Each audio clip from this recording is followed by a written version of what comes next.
नमस्कार, स्वागत है आपका वी टाइम न्यूज पर और आपके साथ मैं हूं पहली चौहान। बढ़ते हैं खबरों की ओर। अर्जुनपुर हाई स्कूल का 10वीं कक्षा का छात्र ट्यूशन से घर लौटते वक्त ट्रैक्टर की चपेट में आकर गंभीर रूप से घायल हो गया। घायल छात्र का नाम आयशा सिद्दीकी है। उनका घर फरक्का पुलिस स्टेशन के अंतर्गत शिवनगर इलाके में है। गंभीर रूप से घायल छात्रा को अर्जुनपुर अस्पताल ले जाया गया, जहां डॉक्टरों ने उसे बहरामपुर मेडिकल कॉलेज रेफर कर दिया।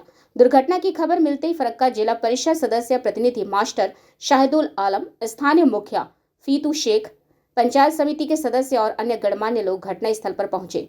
ट्रैक्टर की टक्कर के कारण क्षेत्र में व्यापक दहशत फैल गई। फरक्का के अर्जुनपुर के आम लोग छात्र को बचाकर अस्पताल पहुंचाकर उसके लिए प्रार्थना करके तथा उसका उचित इलाज करवाकर यह साबित कर दिया कि लोग ही लोग हैं।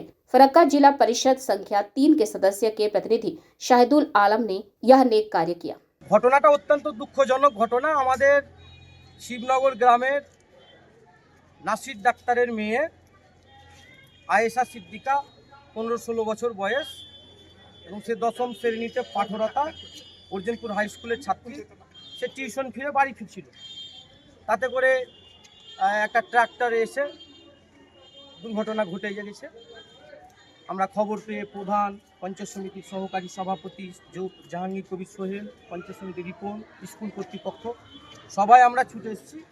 পুলিশের লোকেরাও ছুটে এসছেন, পরিবারের লোকেরাও এসছেন এবং এখানে প্রাথমিক ট্রিটমেন্ট করে মেডিকেল কলেজে কিংবা কোনো নার্সিংহোমে নিয়ে যাওয়ার জন্য ইতিমধ্যে পাঠালাম। এখন তার জ্ঞান আছে, তবে চোট, কোমরে চোট আছে, খুব গুরুতর চোট আছে। রাস্তা সংস্কারের কাজ চলছে, নতুন রাস্তা নির্মাণের কাজ চলছে। এই কাজটাতে সংশ্লিষ্ট এজেন্সিকে আরও সতর্কভাবে কাজটা করার জন্য অনুরোধ করছি। আরও হয়তো আমরা সবাই সতর্ক থাকলে হয়তো এই দুর্ঘটনা নাও ঘটতে পারত। তো যাজ্ঞের দুঃখজনক ঘটনা, আমরা সবাই মিলে আছি, পরিবারের পাশে আছি, যাতে সে দ্রুত সুস্থ হয় আমরা তার দোয়া করব। এখানে সঙ্গে সঙ্গে ডাক্তারবাবুরা তাদের যথাসাধ্য চেষ্টা করেছেন, এখানকার সমস্ত স্টাফ যথাসাধ্য চেষ্টা। वी टाइम न्यूज के लिए मुर्शिदाबाद से मिलन सरकार की रिपोर्ट।